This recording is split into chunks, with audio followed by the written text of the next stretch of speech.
السلام علیکم۔ آج ایک اور خوبصورت ویڈیو آپ کے ساتھ شیئر کرتے ہیں صفا اور مروہ کی۔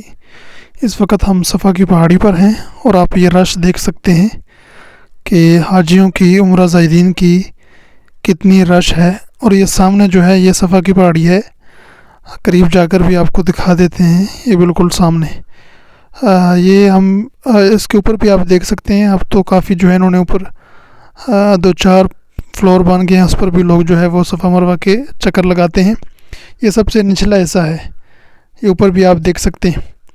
اور یہ سامنے مروہ کی طرف جو ہے وہاں سے لوگ آ رہے ہیں، یہاں سے جو ہے یہ پھر کے صفا سے مروہ کی طرف جاتے ہیں اور پھر مروہ سے صفا کی طرف آتے ہیں۔ تو یہ پہاڑی ہے صفا کی۔ اور اگر اس طرف ہم دیکھیں تو بالکل سامنے خانہ کعبہ بھی آپ کو نظر آ رہا ہے، وہاں پہ طواف ہو رہا ہے۔ تو کتنا خوبصورت منظر ہے، وہاں پہ طواف ہو رہا ہے۔ اور اب دوسری طرف دکھاؤں گا، دیکھیں سامنے صفا مروہ کے چکر جو ہیں وہ لگ رہے ہیں۔ ایک بہت ہی خوبصورت منظر ہے۔ آپ کو یہ ویڈیو کیسی لگی لازمی بتائیے گا۔ ویڈیو کو لائک، شیئر، چینل سبسکرائب لازمی کیجیے گا۔ شکریہ۔